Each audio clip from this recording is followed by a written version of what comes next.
my best and my worst. I think they're the same decision. What is the meaningful thing I'm going to bring into this space that makes this space a sacred place? If this is about making money, like we all want to be obscenely wealthy, like that's the real heart of it, then be honest about it. Just say that it's that. My identity was so tangled up in that business that it took me months to kind of pull myself apart. If I'm not trying to force a conversation consciously or subconsciously into a certain direction or a certain thing, and I leave it open for it to evolve in its own way, often the outcome will be surprising and good.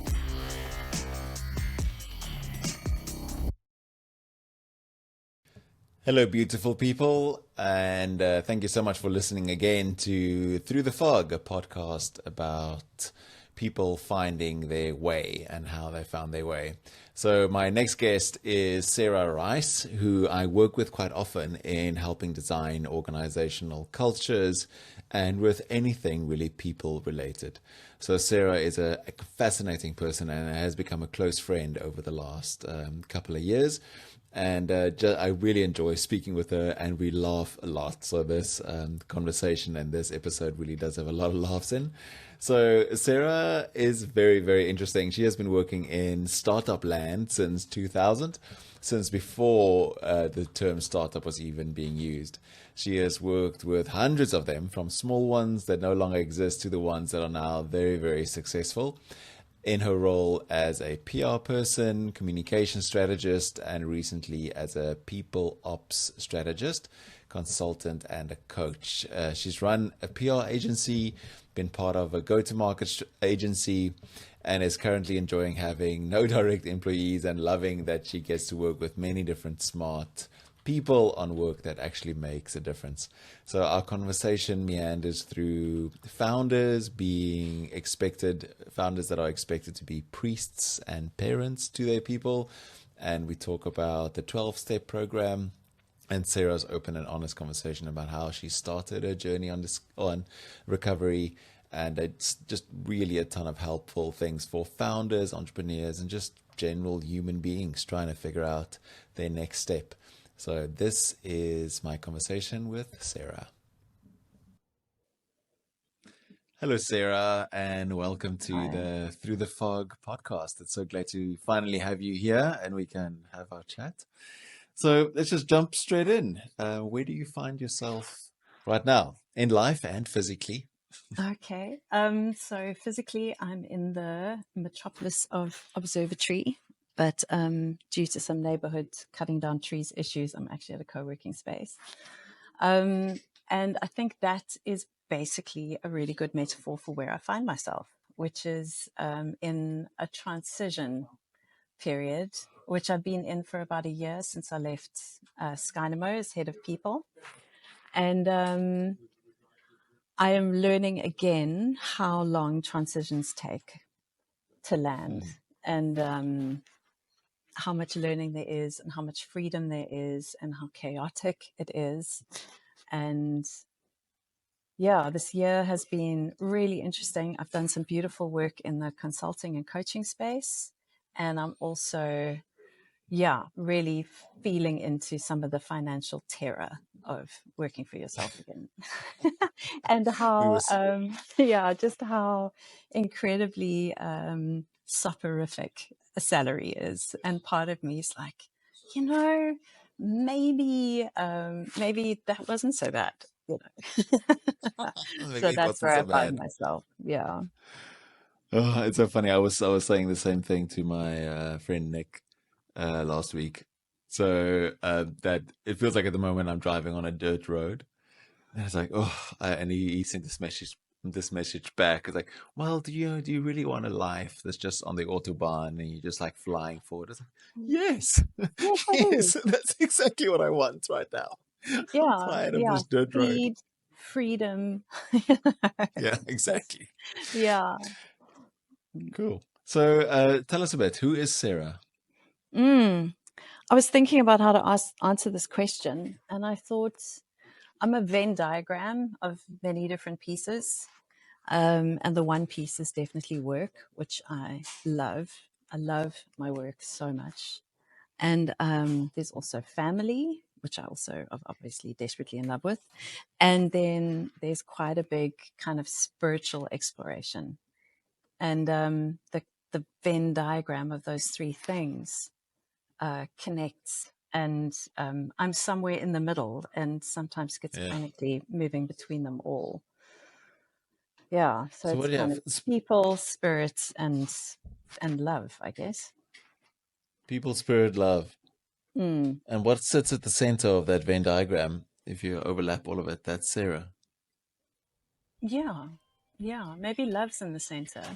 I hope so. I would hope so. I hope so too. So Yeah. on a more practical note, what did you want to be? What do you want to be when you grow up? What Mm. did you want to be when you were growing up? I wanted to be two very specific things. I wanted to be a writer. So my favorite toy when I was growing up was a bright red typewriter, and I used to type many, many stories quite dyslexically with bad spelling, which continues. And I also wanted to be, I wanted to be an actress. I wanted to be on TV, Oh yeah. um, which I think both inspired my studies. So I have a drama degree, which has Oh yeah. prepared me for everything and absolutely nothing. And I think that was me trying to follow both paths as much as possible, storytelling and performing. Storytelling and performing. Mm. So where do you think those things came from as a young Sarah? I don't know. Um, I don't know. It turns out, I didn't know this at the time, but it turns out my mother is like an incredible storyteller. And this is something I've only discovered much later. And I think that's to do with the fact I come from a long line of speech makers on my father's side, brought this combination of needing to be, needing to have some attention on me along with the storytelling. Yeah. So, Oh, wow. yeah. That's Mm, really cool. I really like that. It's interesting how we, because I mean, I can see you as a storyteller. I can definitely see that. mm. What mission are you on right now? Um, so being me, I'm not on one, I'm on about four. So Mm-hmm.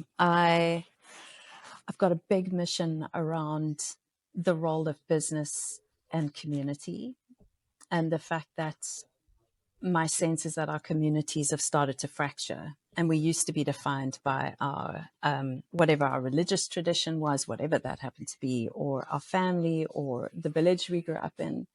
And that has fallen apart to the point that we are now defined ethically, morally, and identity wise by our work and the businesses we work for.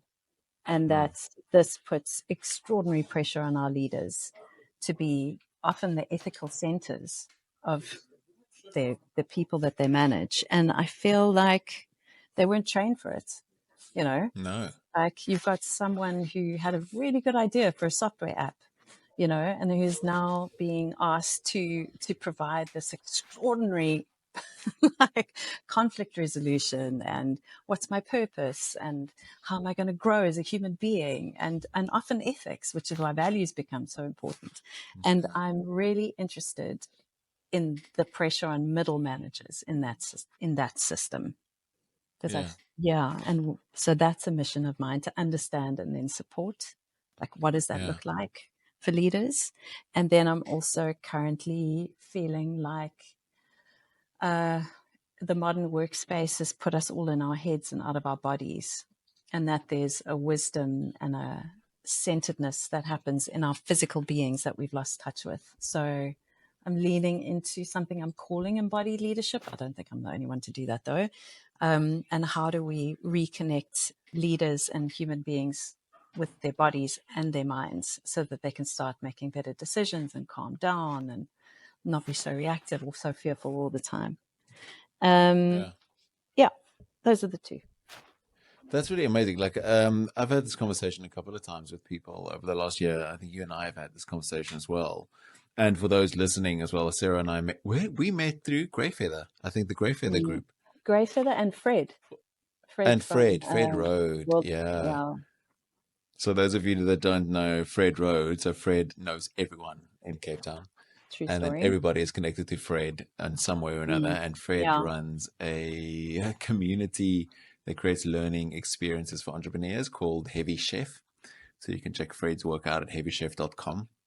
But yeah, we met through Fred, and I think we've had the opportunity now to work together a couple of times on culture and values and things. And I think you and I have had this conversation maybe more than once on one of our like road trips to Mm. Witbank or wherever, and then talking about how entrepreneurs or founders or CEOs or managers are expected to now be pastors, for lack of a better Mm. word, Yeah. where they are supposed to guide somebody in their search for meaning, in the career choices they make, even getting involved in their families and conflict and all these things, and they're just really not prepared. No. And so at all, and I wonder often whether or not that's really fair. Like, I mean, the world is not fair, but whether or Mm. not that's fair, or whether or not we should be expecting that from leaders or managers, or should we make a different plan? What do you think? Yeah, I think that requirement we have for leaders to be this like miraculous combination of priest and parent is Mm, really difficult and incredibly unfair, and there's no getting around it. yeah, So I'm not the human beings. For some reason, it's in our nature to seek out the guru and then to yeah, project all our fear and our longing and our trauma onto said guru and then hope for healing. And it's so that's the nature of it. And my question is, how do we support leaders to do that? And how do we support them to put things in their good place? So, the mental health story has been really interesting for me in business. So, whose responsibility is mental health? And yeah, what responsibility does the business actually have? And how do we create enough distance and boundaries and structure so that managers are supportive but not responsible? Because mm, the way it was going at some point, I thought eventually companies are going to be sued because they've come to work for the company and the company didn't do enough for their mental health, and now the breakdown is the business's fault.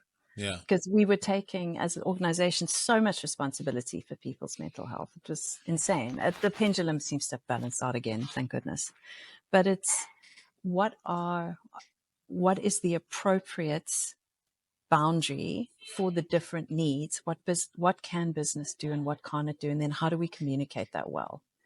But yeah, what I'm seeing as well with some of the younger people who come into organizations is the expectation is that the business exists for the employees, not that the business exists to serve customers. And this fundamental disconnect creates so much tension between, yeah, without being like completely generalization here, the big generalization, but like young millennials and Gen Z, there's often this real confusion about what the business is there for. And I think mm, that's part of this factor of, well, the business is a community. The business is not, it's not just for money making anymore. And what does that mean? What does it mean for the future of business? What does it mean for the future of leaders? Yeah, it's complicated, but yeah, also great, because yeah. I Also don't great. think So businesses have been that great. They've hurt a lot of people, so, and themselves. So what does that enable?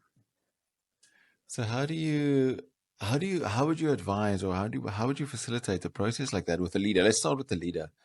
And I Mm, don't know why humanity tends to project onto people their desires. I suppose it's our nature. It's our nature in a way. We tend to follow a leader. We grow up in this.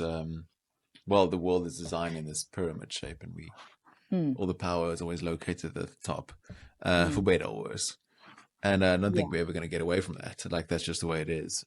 It's the nature of things. And then, but what would the process be if there's a leader or somebody listening to you going, "Oh my word, Sarah, you are speaking to me. All these people Mm, are expecting me to be priest and parent. I love that. Like priest and parent. All I want to do is code. Make an app. I don't. Yeah, I want to Yeah, make I an just app. all I wanted to do is make an app. Like I don't Yeah. know how to do this. Like what would you tell her or him? Um, First, I would acknowledge that this is true. This is a true experience. You're not crazy. This is absolutely happening. And then I would recommend a few things. One of them is to go on some sort of psychological inner journey, because Mm. unless you get a really good understanding about what the stuff is triggering or pulling out of you, or what are you responding to, you're just going to be a reactive mess and your life's going to be hell and you're going to be in a lot of pain. So just for your own personal well-being, just like That's just good figure out. advice in general for everyone. No, I think everyone needs therapy. So, but that's a different podcast, I think. So I would do that. And then I would suggest that the leader starts looking at the structure of their leadership team and who is in there, so that they can start to kind of spread the load, really spread the load, and map that against culture. Because once you have a values-based culture that is behaving in accordance with the values, you start to have an approach to decision making in the business that's grounded in something clear and is outside of the CEO. So you've got to start moving the pressure into the culture and into the system of the organization. And at that point, you can start to see what plays out. And then be Yeah. very, very conscious about who you're bringing in. Really conscious, because you need people who at least have the capacity to plug into the culture as it is and operate within it, because then at least you have a healthy system. So not all the humans will be healthy because we're human, but the system at least will be stable enough to accommodate for some of the human chaos. But I think, it doesn't always happen like that. The CEO, he or she may feel like really pressured to be able to like hold the leadership model because of, like, I don't know, some parental stuff. They don't delegate, they break, they start getting reactive, they start making like spiteful decisions or just fearful decisions. The system gets uncomfortable, people get toxic. Hectic. Yeah. Yeah. There's also so for those who don't know, who are listening to this, I am in recovery, and there's inside 12-step fellowships, there are the 12 traditions of how these 12-step fellowships are run, and there's some really good structures in there. And I think there's a lot to learn about how systems that have been around for sort of almost 100 years, in the case of Alcoholics Anonymous, how they have managed to contain. And there's something around singleness of purpose, and there's definitely something around rotation, not getting over-identified with the role. So I think there are a lot of, lessons we can learn from organizations like that. And we don't think about translating that stuff. What can we learn from volunteer organizations? What can we learn from how religious organizations are structured? What can we learn from 12-step fellowships? What can we learn from co-ops, or how people organize around rewilding sidewalks? Like, these are all organizational structures. They're just not organized around a sort of monetary gain or a profit motive. And what does that mean? I think we need to start pulling information from other places and not always looking at sort of the capitalist overlords as the answer. I think it's very true. How would you, I mean, there's a really interesting thing that's coming to my mind. Well, there's something that's popping in front of my mind. A couple of questions, really. But the first one is, when somebody's completely over-identified with their role, and this is something like, people like being on top of the pyramid, right? So they like being the founder or being seen as this brilliant thing. But that's the thing that's harming them. The same thing.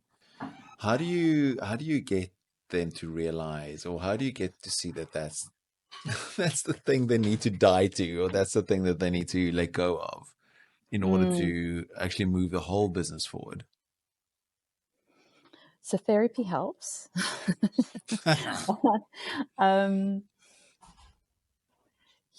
think it's around having a conversation about, where do you feel valuable And why is that important? Because, you know, we feel valuable when we're useful, and we feel valuable when we're, and useful. And then we also get over identified when there's fear, when we want to feel safe. And I'm working with some students at the moment. And one of the students I'm working with is having a really rough time because she's not doing well. It's a very tough course. She will be fine.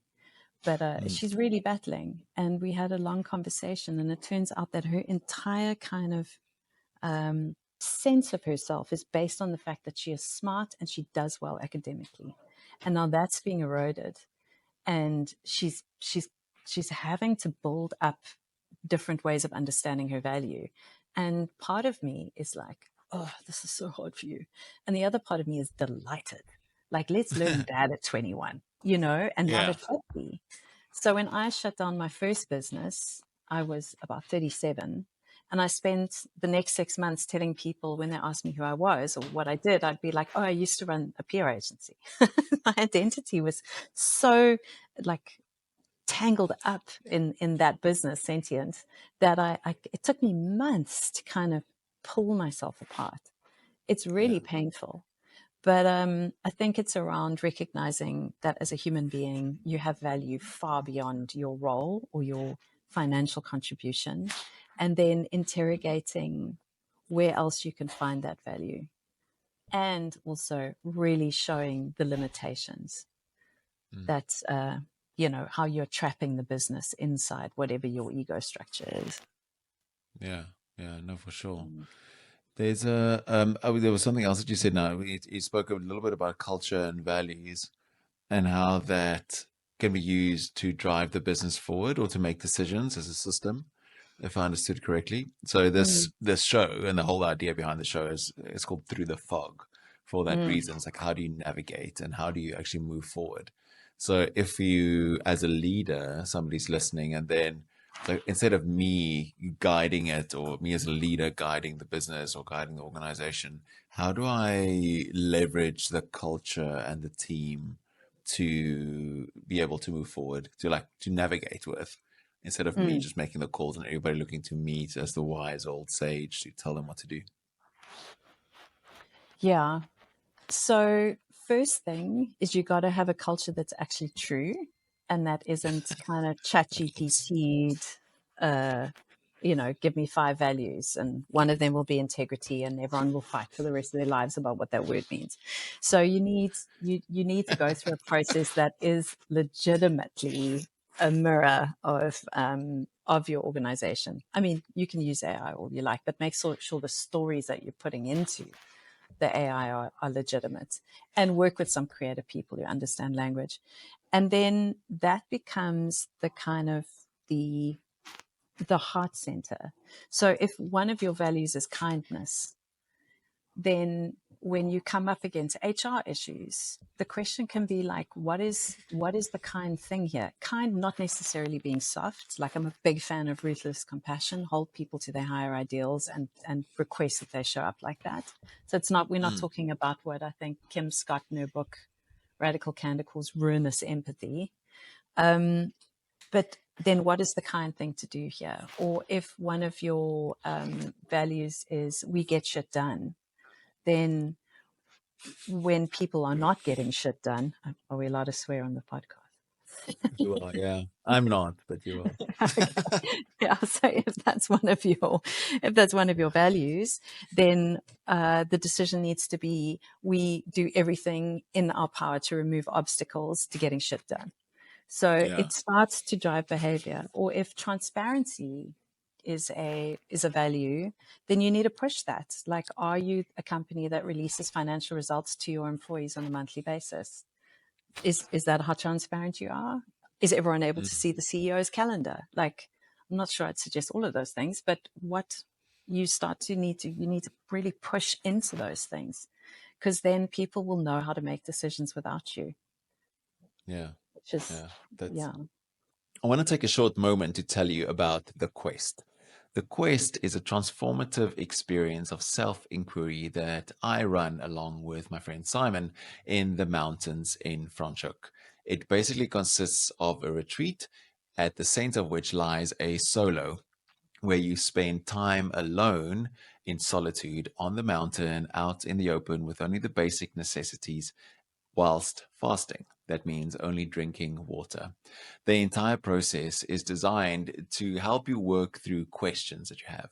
Questions like, what am I supposed to do next? Why am I here?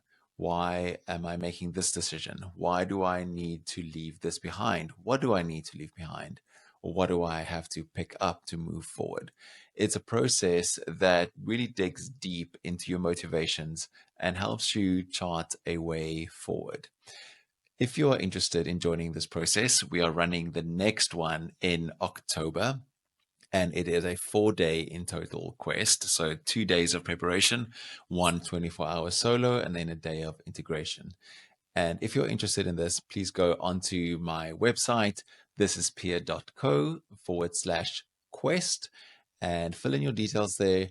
And I will invite you to a info session or have a meeting with you to discuss about why you want to go on this and whether or not this is a good fit for you.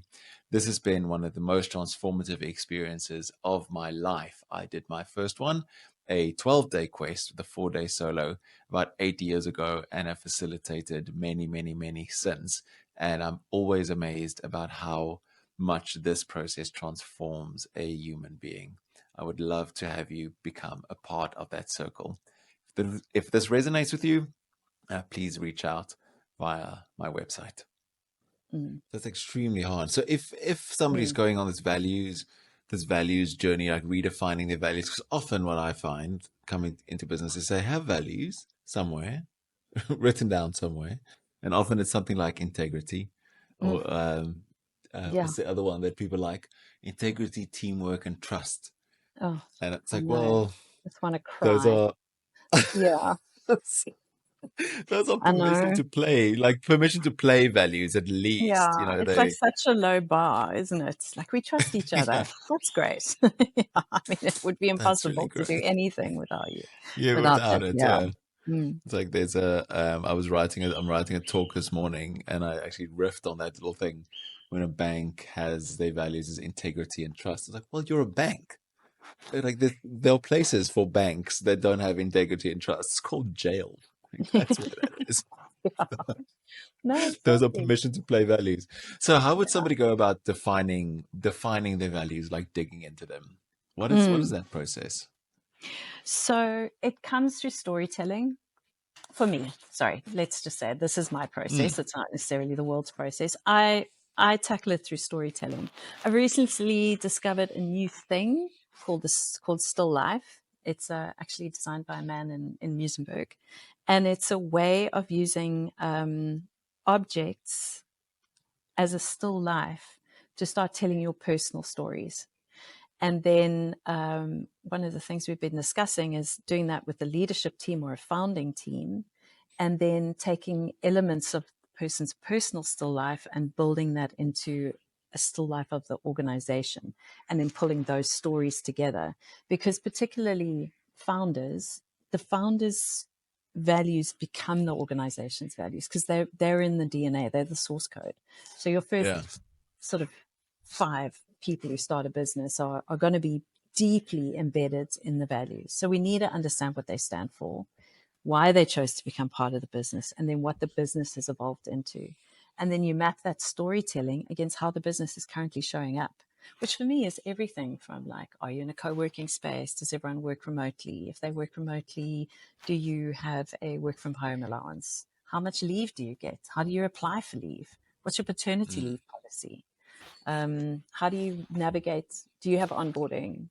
When people leave the business, are they shunned and shut out of everything after 24 hours? Or is there a party and a celebration and a speech? Like all of that stuff is culture, and all of that stuff tells you exactly what the business values.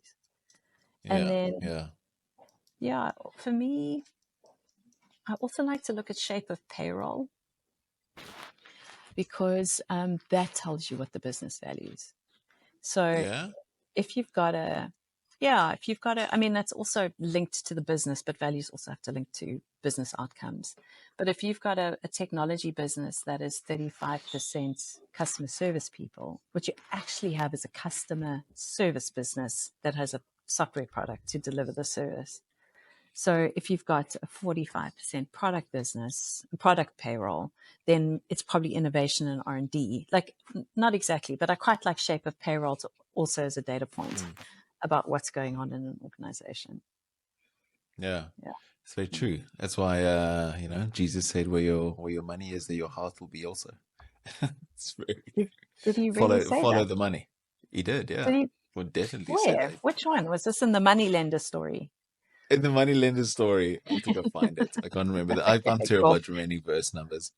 Where your Okay, money cool. is, where your treasure is, there your heart will be also. Okay. So, yeah, those two, It's a good follow one. the money. It's like, Mm. don't tell me what your values are. Show me Show me your budget. show me your budget. Yeah, Mm. show me your budget. No? That's very, very true. So what if founders, founders' values do determine the values of the business? Like I've seen that a couple of times. What if they have really terrible values and they're Mm. just like terrible people? Or not like So, everybody has like, mm. a shadow side or a dark side or Yeah. evil So side if you want, but my view in culture is that it's morally neutral. oh So yeah. if my purpose is to make as much money as possible so that I can buy an island and then like live on my own with people I pay to serve me, that's fine. Go and do that. There'll still be people who want to work with you and people who will Yeah. absolutely resonate with that purpose and those values. So if the values are best man wins, dog eat dog, work hard, play hard, like whatever, like stuff I don't want to work with, there will be enough people in the world who want to work with you and will want that vision realized. Go find Yeah. them. Just don't Yeah. bring people in who want work-life balance and teamwork and to feel like they're doing something meaningful and then make them feel bad because they don't survive. So Yeah. it's all for me. It doesn't matter. Yeah. What matters is, are you being authentic in your communication and are you being truthful about who you are? Yeah. And that's the work. So the Yeah. idea That's that you need to be yeah. nice, you don't have to be nice. You just have to be honest. Yeah. Oh, that's profound. I would like that. It's I've had this conversation with people as well in strategy sessions because we also run through values, and because values drive culture, which drives strategy, and so often I get stuck on this point where I'm trying to get people to be honest. Like if you say if it's like if this is about making money, like we all want to be obscenely wealthy, like that's the real heart of this, then be honest about it. Just say that it's Go for that. it. Yeah. You're not going to get there by going, work life fit and like all this kind of mental. It's like we're going to work ourselves to close Mm, to death, and we're going to make an obscene amount of money. That's what we mm, want to do. Then do mm. that. Yeah. And you're very right. Like enough people will join that mission. No, Don't completely. think you're Yeah, yeah I've got a friend who was talking about he made the decision to go a sort of slightly softer life path. And his friends, who were also actuaries, went to work for a company that said, we will kill you and you will have a sports car and a house by 30. yeah And they did. They got all those things and they burnt out and they made their choices and are yeah like now back and doing things and still have the house. So, yeah, everything is available. It's yeah. just be clear about it. Yeah. Can you be honest? Yeah, and it's so Mm. beautiful when that honesty comes through because I mean, one of the businesses that you and I work with together, their values turned out to be really very honest, and it was such a relief when they finally got there. And it's like, well, now this is who you really are. This is Yeah. really on. That's something that you can work with, Mm. which is just beautiful and fantastic. What does being true mean to you, Sarah? Being truthful and honest. This is a terrible question.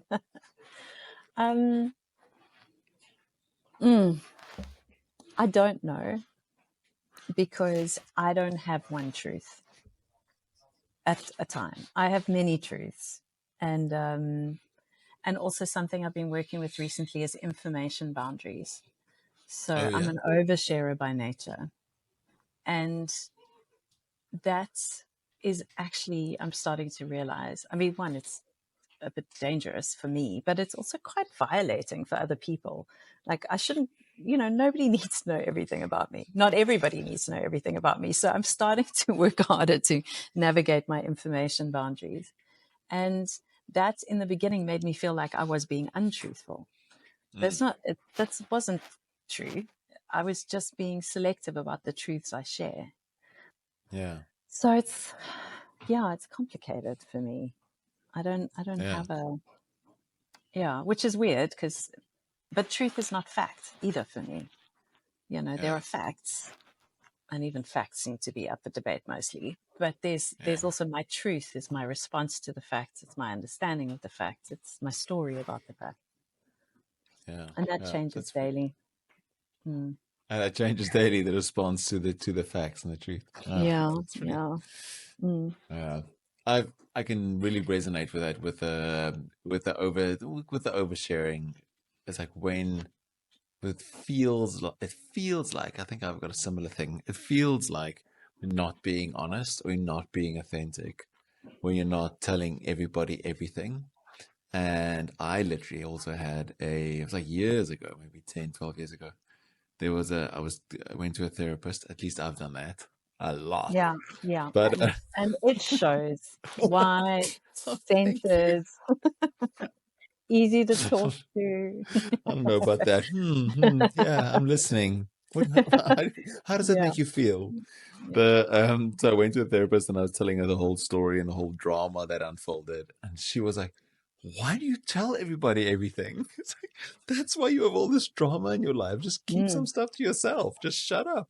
It's like, oh, okay. I didn't Oh. need to tell everybody and confess to everything all the time. And that would have saved me a lot of pain. But it's hard. It feels inauthentic. It feels like you should be an open book, but maybe you shouldn't. No, and it's also like, for me, I had to learn that the opposite of oversharing is not dishonesty. It's just less sharing. Yeah. Like it's not dishonest not to overshare. So I'm getting better slowly. Yeah. If my best friend's listening to this, she's gonna eye roll. But anyway, He's gonna eye roll. He's like, "Are you getting better?" not fast enough, Sarah. Not fast enough. Oh, that's really funny. So, talking about best friends, who are the most important people to you right now, besides family, outside of Yeah, family? outside of family. So definitely, I've got a few best friends who are my I would be spiraling off the planet without them. And they are incredibly important to me because they can be so ruthlessly compassionate and brutally honest when I'm making mistakes. Like a lot of people in my life are very supportive and supportive in that, oh no, you'll be fine way. And I need that, but I also really need people to go like, this is not going to be fine. Like you are literally running into a burning building, which is great. And I'm very grateful to that. And then, I've definitely friends. And I'm trying to think in a work context. I've got two people I'm learning from at the moment. I've been learning from them for years. One is I don't even know how to describe her. She's like a depth facilitator, coach, author, MBA lecturer called Helene Smith, who does some incredible work with just depth facilitation, and that helps my work a lot. And then a psychodynamic therapist called John Cooper, who's taught me a lot about systems, like how to look at a system. I used to be quite individual. How do I look at the people? And now together, Helene's work and Jean's work is helping me see the system and the people overlap and what that means for culture and what it means for organizational design. And then my massage teacher, Angie, is also really important to me. She's helping me a lot with learning some massage, which I'm loving. What is some of the best advice that one of these people or all of them have given you to change your life? The people who show up are the people who are meant to be there. So that's Oh yeah. yeah. So if you run an event and 3 people show, those are the people that need to be there. You go with it. If you run a workshop and 20% of people are sick, those are the people who are meant to be there. You continue. So that's great advice. The other I love one, that so much. oh, it helps a lot. A similar Angie's version of that is the massage you give is the one they need to receive. Even if it's a bad massage, that's what they needed. Okay, because it kind of takes you off the hook of it. And then the conversation that needs to happen is the one that will happen as well. What I like about all these pieces of advice, it releases me from having to be in control. Like I show up, I do my best, I open up to what's happening, and the thing that happens is the thing that was meant to happen. Yeah. And Well, the I only love that. thing that could, there's a North American Indian saying. It says a whole bunch of important stuff. So it's like the 5 rules or something. And one of them is the thing that happened was the only thing that could ever have happened. So you just got to surrender, Yeah. Don't you feel that's very deterministic? Well, let me rephrase that. Yeah. I feel it's very deterministic, and this See, is that's the my trigger therapy. showing up. Yeah, and that Going, shows a lot of self-awareness from therapy, Pierre, and I just want to acknowledge and appreciate the question. Yeah. So yes and no. So the more I learn and the more I embrace change and self and learn about myself and stop being so reactive, the more opportunities for different kinds of results happen. So by releasing control, this is my theory. To be honest, I'm also terrible at this. I'm a highly controlling, neurotic person. But the better I get at it, the less I believe I know about the outcome, the more interesting the outcome. If I think I know about the outcome, I'm going to drive towards it. I think it's going to be a terrible conversation. I see this a lot with to bring up my ex-husband. I see this with my ex-husband. When I go into a conversation with him thinking I know, then that's the only thing that's going to happen. When I go in curious and being like, oh, I wonder what this conversation is going to do, then often it's really good. yeah. So, yeah. So yes and no. Yeah, being open to I get that. There's a beautiful It sounds like you lesson that yeah, no, I understand. I think so the way I picture it, if I'm open, if I'm not trying to force a conversation consciously or subconsciously into a certain direction or a certain thing, and I leave it open for it to evolve in its own way, often the outcome will be surprising and good. Yeah, and less disappointing because I didn't know what I was going to do anyway. Yeah, if that makes if that I can live with that.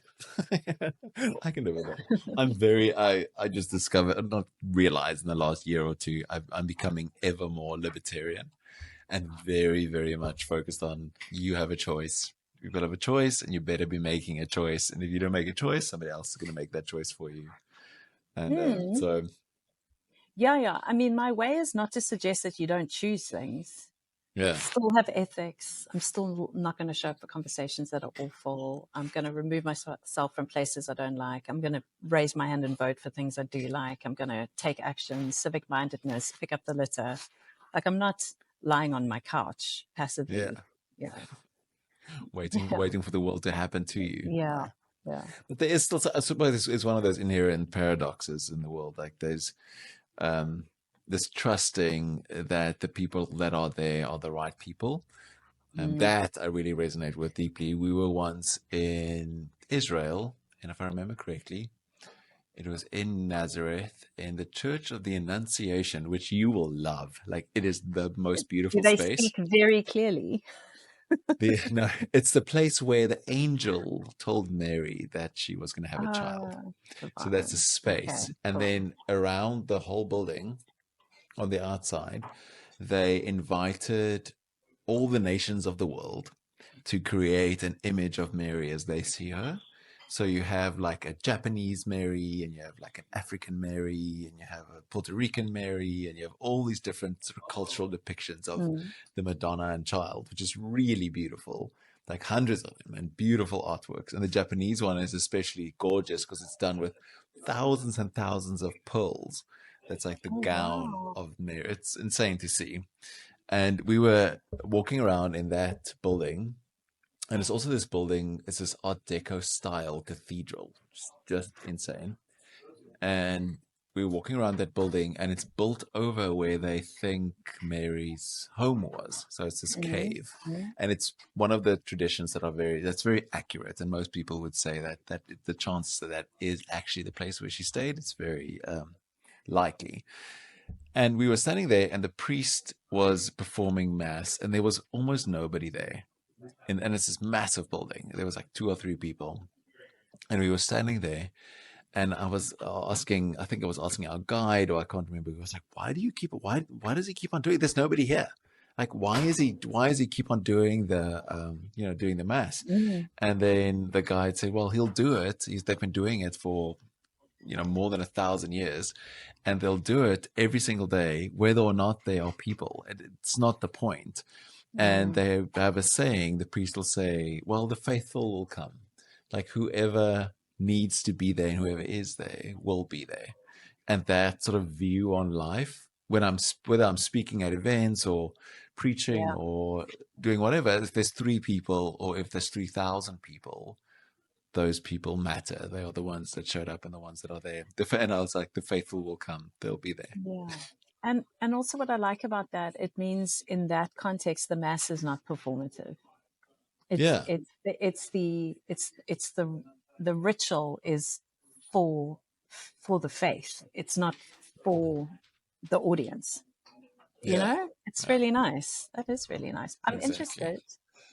These pictures of Mary, images of Mary, were there some that were alarming to you? Were there some that were not, like the Madonna and Child? Because, they always have that Madonna and Child, Mary gazing at Jesus with this love, obviously, Yeah. Yeah. which I always They thought were. would be the sort of mother I was, but I wasn't. It's like, Because this they is do that. the Yeah. mother you're supposed to be. It's like the Yeah, serene serene, looking. calm, just gazing with complete Yeah. adoration at the perfection you have produced.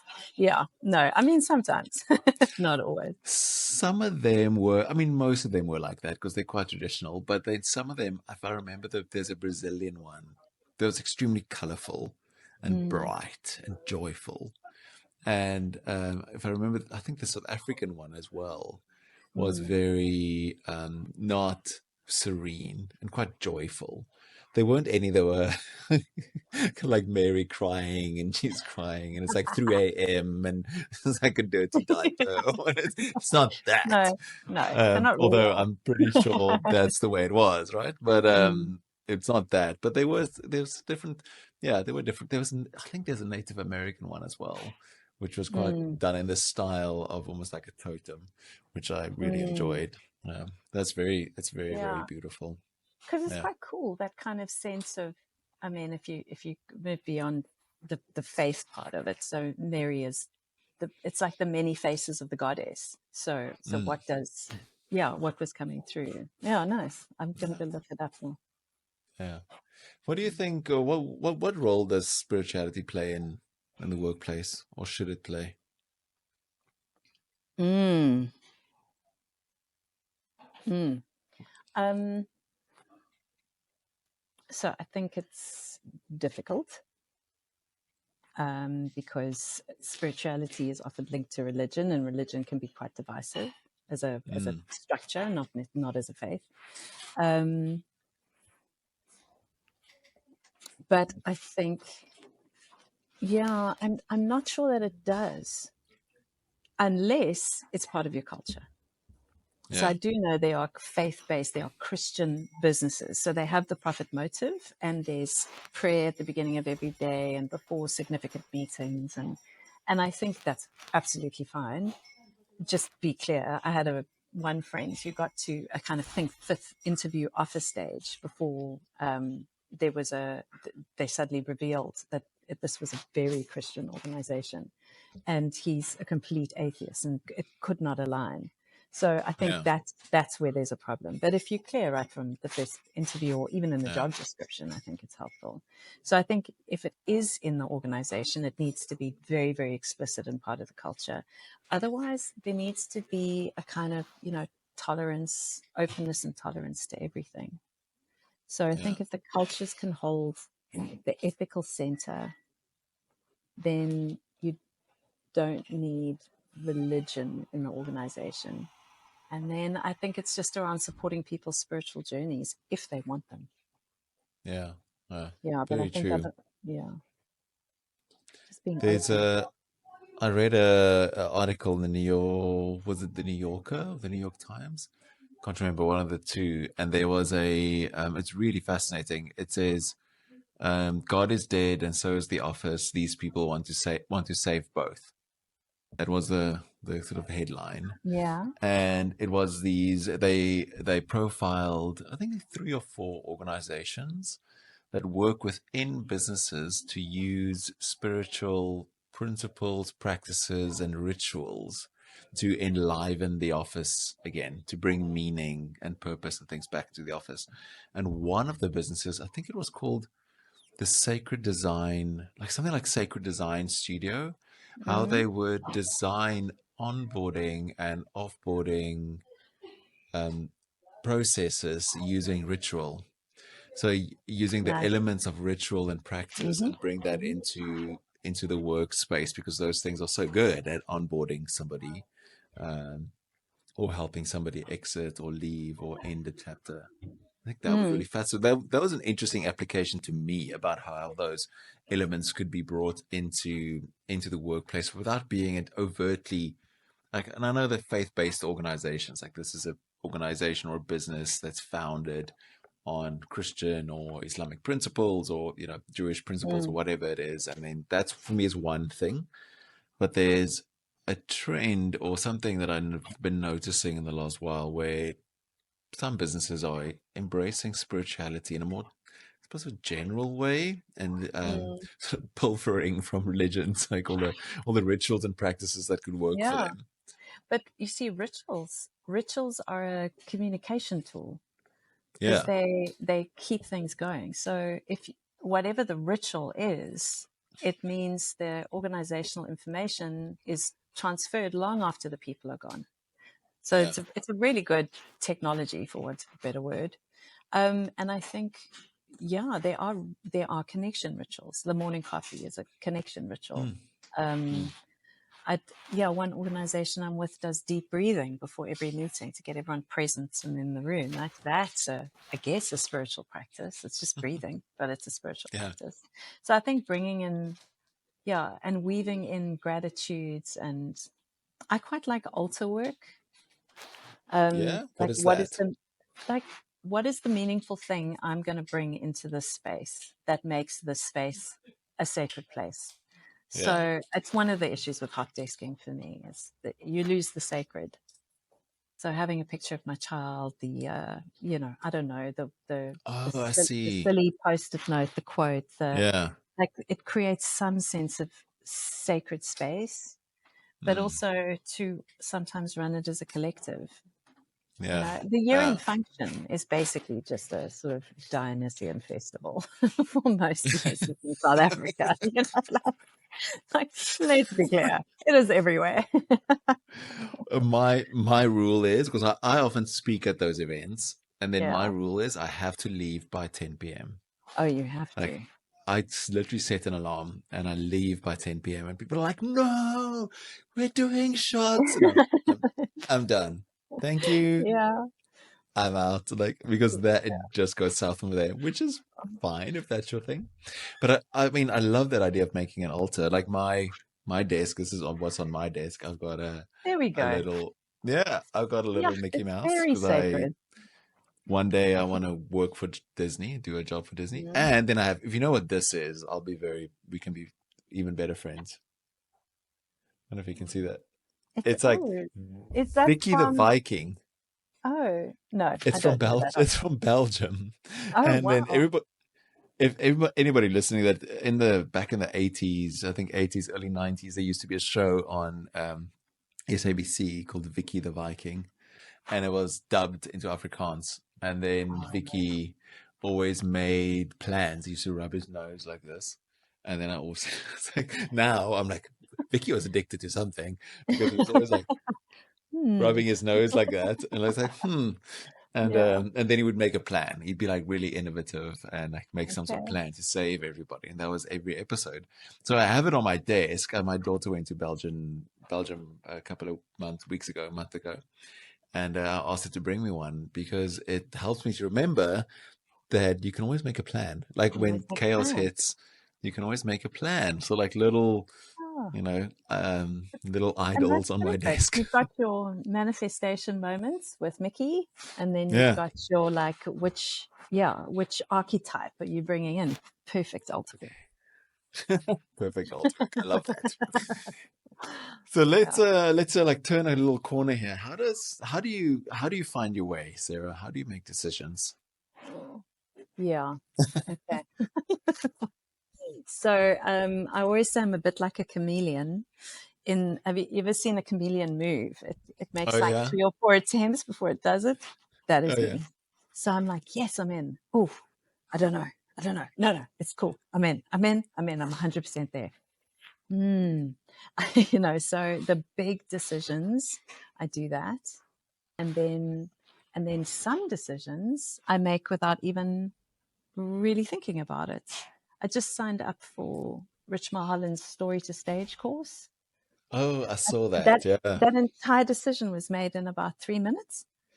Oh Like yeah. I got hold of him and I was like, I've got this idea. What do you think? He said, I think you should do it. I said, okay. And it's like, and then I was like, what have I just done? Just like signed a contract. Oh, okay, cool. I'm doing this thing. And the same thing when I did my massage course, I was swimming in the sea with someone and her name was Jenny. And she said, oh, my kahuna massage teacher's here. And I heard the word and I said, oh, I want to do that. Never had a kahuna in my life. I didn't even know what it was. And I did it and I love it. It's the best thing ever. So sometimes I make decisions like that. So it's just complete gut instinct. It's something else is operating. It's definitely not my frontal lobe, which is full of fear of everything. And then other times it's in a lot of consultation. I need to consult a lot. So I'll Yeah. consult my best friends because they know me very well. I consult business people sometimes, depending on the nature of the decision. And then I get really quiet and I wait for my higher power to give me some sign, which occasionally it does, and sometimes it doesn't. And then I just go for it. But it's a Yeah. lot of gut. It does take us to make decisions. Mm. Mm. What's the best decision you've made?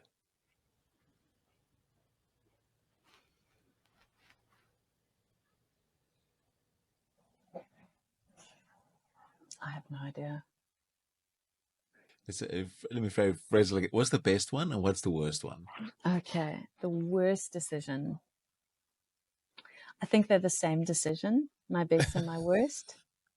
I I had had a the suspicion. I had an opportunity back in when did I have Nina been? 2007. There was an opportunity to merge my business into Rob Stokes' business Quirk at the time, which then eventually sold to WPP for millions. And the reason I didn't do it is I was just about to give birth to my second child, and he said didn't have children yet. And he said, well, I mean, obviously you'll be available when you're on maternity leave.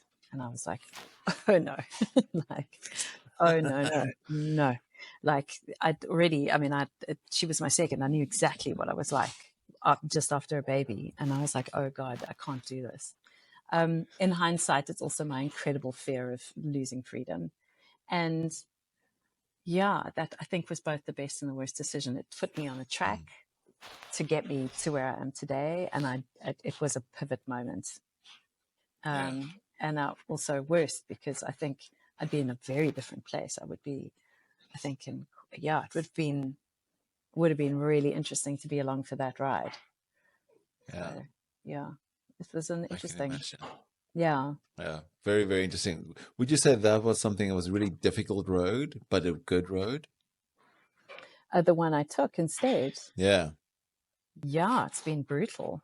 but I think all lives have those like just incredibly difficult, dark moments, and then extraordinary joy. Yeah. Yeah. What has been some Yeah. of the dark ones? Coming into recovery was really dark. Well, until I got in, and then it was amazing. What what Um, what what led to that? What was the moment that you decided, like, this is, if you're comfortable sharing that, like? yeah, there were three things that happened simultaneously. The one was the money was running out, so I was getting to the point of really, I wasn't getting new work because I wasn't doing very good work at the time, and the savings I had were running out, and I was like, oh, I'm reaching the end of the road. So I'm quite survival orientated. So there was a practical element. I was starting to get quite stupid. My brain was slowing down. I was battling to think creatively, and I'm Oh yeah. quite intellectually vain. So I was like, oh no, this is not good.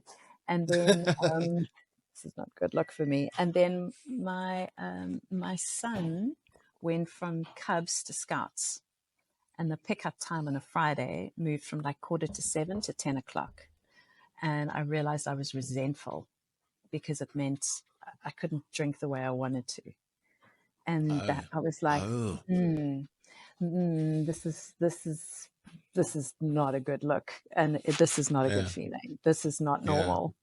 And it was a combination of those three things that all kind of happened at the same time. And I was like, oh, Yeah. I need to sort this out. So I was lucky. I sorted it out quite soon. I didn't, well, I mean, I'm sure some people And have then stories, but not too many people have too many stories of, hopefully. I don't know. We'll probably get maybe some in the comment section. I hope not. I mean, take me through it. Like, also for anybody listening. So you get this realization, this trifecta of, I'm losing money, I'm starting to be stupid, and And I'm I not parenting realized well. Yeah. and Really not realized that being a good mom.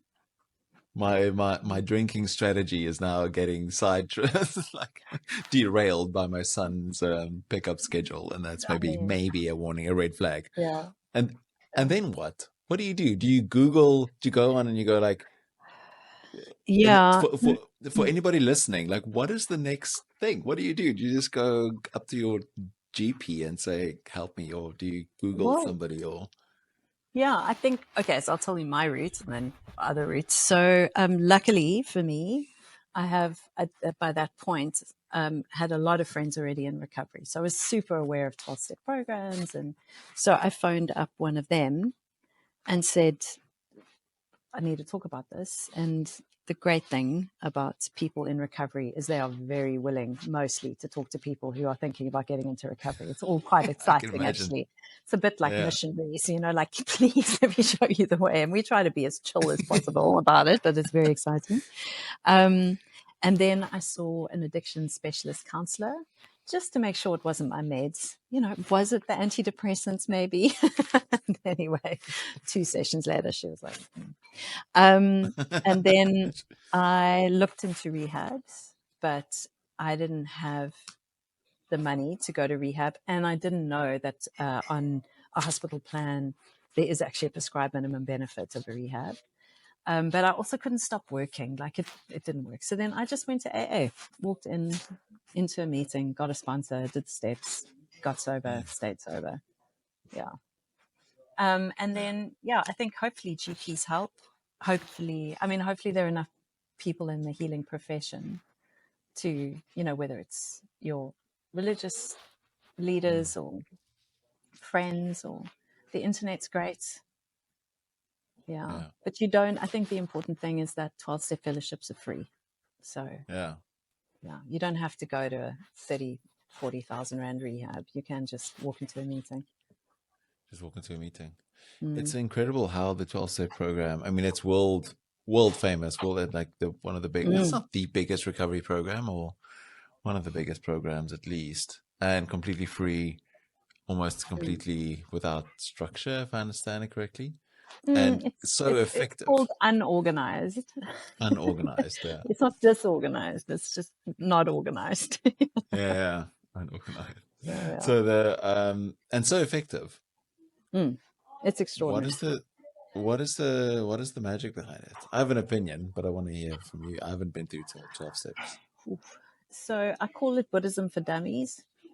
The Oh 12 yeah, steps are actually it's just a, it's just a really simple, not always easy, but very simple 12-step move to a level of peace and serenity through mm, self-knowledge and connection to something bigger than yourself. Doesn't have to be yeah, God, just not you. Yeah. yeah. So I think What does it's that that. mean? Um, so a connection to something bigger than yourself is the the the belief in this model of addiction is that no human power, like we can't get ourselves or keep ourselves sober. Nobody else can either. So you need Yeah, something that is not you to help. And yeah, that can be whatever you want it to be. For some people, it's energy. Some people, it's the universe. For some people, it's a goddess. For some people, it's Christian God. It's Allah. mm, It's whoever. yeah. And then for atheists, one of the first times I really got it, I was actually listening to an atheist inside the fellowship, and he said his higher power is reality, because you can't negotiate with reality. It's Oh yeah, it's yeah, you can't negotiate with it. You can't bargain with it. You can't say, "Oh, please." You just have to respond to what it's telling you. So he said, when I don't know what to do, I listen to what reality is telling me. What are the facts on the table? And then I do that. And that's how he yeah. stayed sober. He surrendered to reality. And Oh so wow. it really, it can be whatever you need it to be. So I think the God thing keeps a lot of people away, but it Mm, really can be whatever you need it to be. yeah. Mm. But I find that, I mean, I find that deeply interesting, and that the most successful program for addiction on the planet involves a higher power, that Mm. involves something other than yourself. Mm. It's not therapy, or it's not medication, or it's not this or that. It's surrender. Yeah, I read an article this morning. Also, I'm not sure if it's the New York or the New York Times. I think it was the New Yorker or something. Anyway, it was basically saying we've never been so psychologically aware and so broken. Mm, Like, knowing yourself is not enough. yeah. And also, what a lot of people don't know is that Jung was instrumental in sorting this out. He Mm, and the founders of AA had a lot of conversations. So there are a lot of Jungian concepts around yeah. self-awareness and connection to something bigger than yourself are very Yeah. very embedded in the system. Yeah. No, that's a very, I mean, wish we had like a ton more time, because that's such an interesting conversation. This knowing yourself is not enough. And I was listening, can't remember who I was listening to, and it's such an interesting thing where the world up until the Second World War was all externally focused. How do we, how do we build? How do we grow? How do we innovate? We plan. We all do. And then the Second World War happened, and the Holocaust happened, and all these things, all of both world wars happened, and all these atrocities happened, and then humankind was almost like, okay, hold on, we just need to kind of look inward, and that inward journey. So it's like the world flipped, and the journey was always external, looking to build and grow and innovate and conquer and all these things, and then the journey turned inward. And it's almost like in science it did the same. I can't Mm. remember who was talking about it, but in science it went from we're going to, discover new continents, and we're going to the moon, and we're going to, all these, like, go over the sea or whatever, to we're going inward to the atoms, like, it's like smaller, smaller, smaller, smaller. And the point that this person was making was that that inward journey hasn't actually served us well. That you need both. You need that Mm. external growth journey to seek what's beyond the stars, what is out there, the transcendent, adventurous journey, as well as the inner journey. Those things need to move together, in order Mm. for us to move forward, or to be Yeah, whole. So, yeah, it makes sense because the outward journey is also about the collective. mm, What is the big, unfortunately also colonization, but all those big journeys were Yeah. for king and country, right? So building cathedrals together as a community, and then also as a result, like blindly following your leader turned out to be a bad idea. Yeah. So then where are my inner ethics? Where's my inner soul? What do I want? And then it's just the pendulum swing. So hopefully there's something in the middle. Yeah. Yeah. Because There's that that didn't work paradox. either, right? Like, Yeah. neither worked. You need, yeah, or both are true. So it's a, when it's like both are true, and you need to hold them in tension. I did this talk, when was it? The beginning of the year, on paradox at one of the investment conferences. I think I confused everybody a lot. I did this talk on paradox about how you need to hold both together. Like, is it human, or is it AI? Is it order, or is it chaos? Is it the individual, or is it the group? It's like, there isn't a right or a wrong. It's true and true, but they're opposite, and you need to hold both in tension. And the ability to do that, to hold paradoxical truths in tension, is what a mature mind really is. And I think that's something that we've lost. And then in our attempt to move away from sort of non-duality, or Sorry, in the our big attempt to move away from it's a the big people in the background, it's awesome. I Yeah, love it. sorry, someone's The, showing the co-working space. showing the Yeah, co-working space. yeah, No, it's fine. Don't worry. For everybody listening, Sarah's sitting in a co-working space today, and yeah. keeping it real. But it's like, in our effort to move away from duality, we move to non-duality when we should be moving to harmony. That's what I think. Like, but I don't know. I reserve the right to change No. my mind. Yeah, but it is also, there's that concept of the transcendent third. Like when you're doing conflict resolution, you hold the polarities long enough for there to be enough understanding and connection that the third way emerges. And I think that's what we're talking about. But, we live in this crazy polarizing world. Like we're all in our own algorithms. We're all being fed stuff that agrees with us. We have AIs going, gosh, what a fascinating and insightful question, Sarah. It's all very, I know, I actually had to tell ChatGPT, please stop doing that. It's very irritating. So now it doesn't bother telling me how smart I am. But like in that world, like where I'm all right and you're all wrong, like how do we start finding it? So I think paradox is Yeah. really important, and Yeah. learning to live with it. Holding the tension. Yeah. I think that's really interesting. So, what do people most misunderstand about you? Oh, I wrote down the answer here, and I said, what do they most misunderstand? There's so many things. Oh,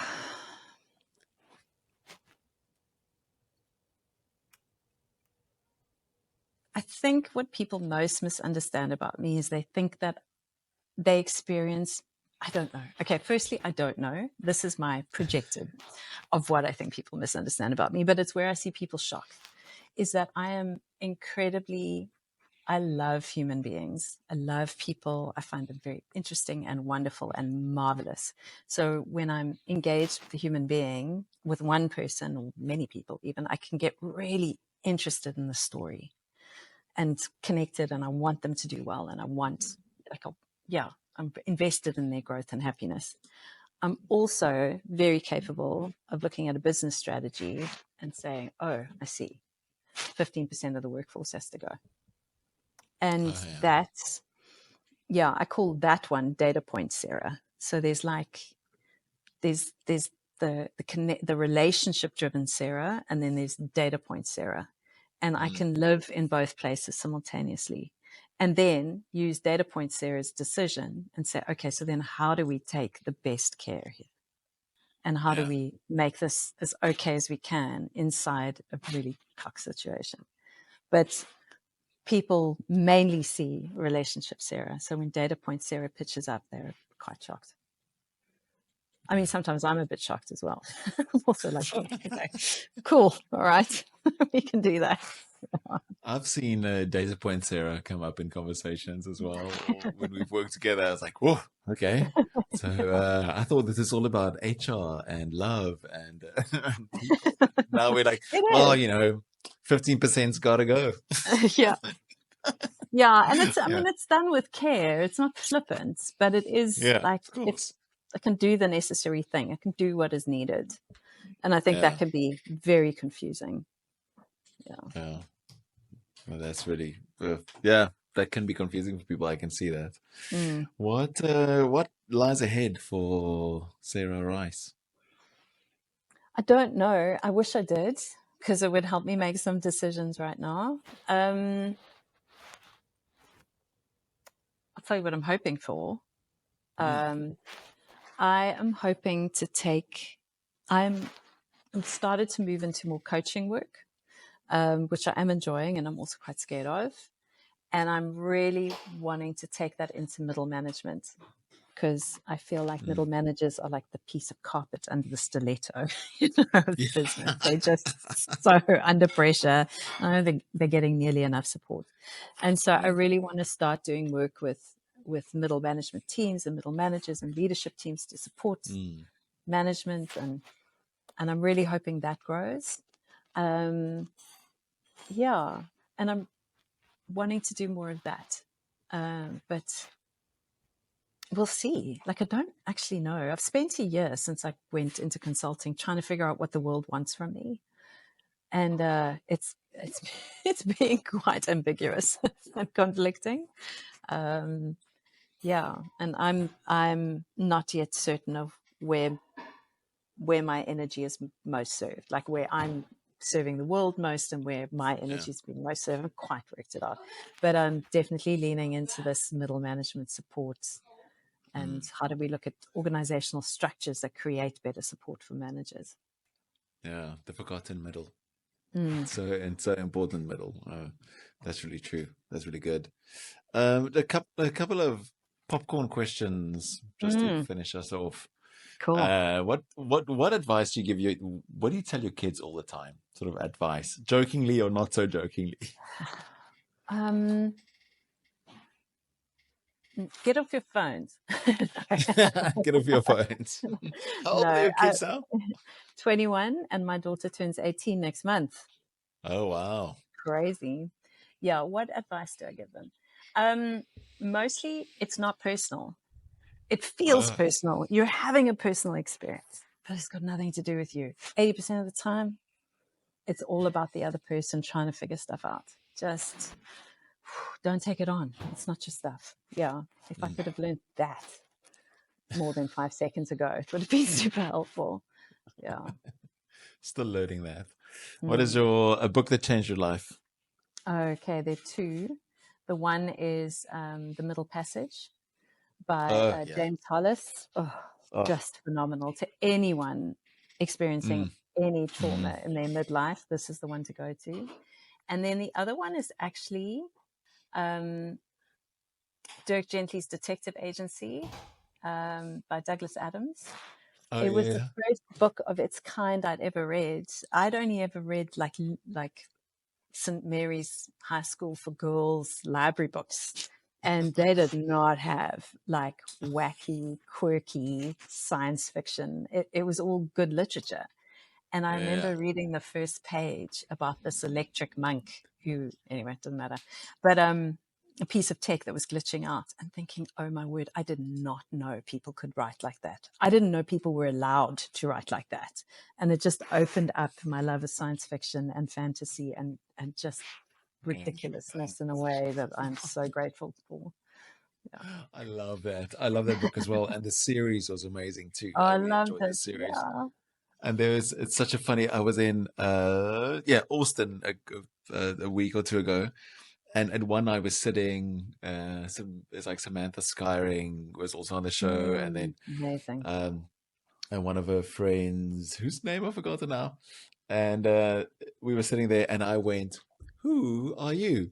And then one of the other women got it. And she's like, "Oh, that's my favorite line." I was like, "Well, that's my favorite." I love that scene in the series where that you get when that character, I've forgotten the name now, goes to the girl and challenges her about her identity, like, "Who are Mm, you?" And she says, "My name is so and so." It's like, no, that's the sound people make when they refer to you. Who are yeah. you? Such a good series and I loved it. such a good Mm. question, right? The favorite place to eat in the world? In the world? Yeah, the world. You're a world traveler, Hardly, to be honest. says the one going to Bali in 2 weeks. Yeah, but that's, I mean, I'm terrified, which is hilarious. I'm going to like such a safe place. Um, oh, hang on. You may have to like edit out my pausing. Favorite place to eat in the world. Never, it's gold. Uh, I think my favorite place to eat in the world, it's going to sound so lame, is on my friend Tanya's couch with her dog and her husband Tom. And I don't have a TV, and we eat her delicious food and we watch ridiculous TV together. And I laugh and I love it. I love it. That's actually my favorite place to eat in the Oh, world. that's great. I love that. That's awesome. I love that. Now I have to ask the follow-up question. What ridiculous TV do you like to watch? I also like Um, ridiculous TV, and oh, I think we can have a comparison yeah, match about the most ridiculous thing you're watching. cool. So I don't watch a lot of TV, and so tend to watch movies. So I'm a huge fan of Supernatural, and Oh not yeah. just because of the brothers. I loved like the Hot Tub Time Machine. Oh yeah. Finding Sarah Marshall. It's got to be. I must have watched that about 8 times, rather embarrassingly. I, I think, yeah, I really like comedy, and I really like kind of slightly ludicrous comedy that is just Oh yeah. stupid. Yeah, that's my thing. I love Yeah. that. And That then should I be love a awesome. Marvel movie, actually. Like, give me a superhero. I'm 100. Yeah, Doctor Strange is my fave. Doctor Strange. Like, Oh, Doctor Strange is yeah, amazing. like, How yeah, I many love it. things It's so fancy. with the fingers going around in circles. Yeah, Yeah. The yeah. when we watched the last one and then it got really dark. Like the last one's actually quite dark. It Mm-hmm. becomes like It's quite super dodgy dark. and dark and weird. And then as the credits rolled at the end, this voice behind us in the theater, this one girl, she goes, I think I have to go to church now. Yeah, Which get I back just in touch. loved. Yeah. Yeah, no, it's really great. I mean, my sort of guilty pleasure in watching TV, I watched this on the plane the other day, and I think the person next to me was so confused. It's because I'm like sitting there, I'm like quite a big guy, and then with my tattoos and everything, and then I was watching the Great British Sewing Bee, where people I've heard get of this. like these little tasks and they have to make a little blouse, or they have to make like upcycle an old bag and make it into something.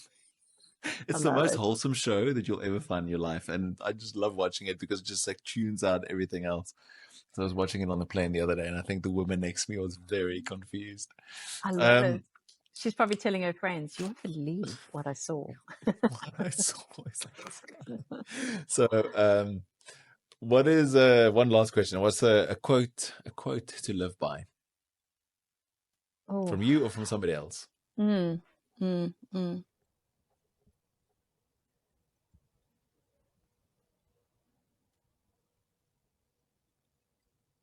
Oh God, sorry, I've gone totally blank.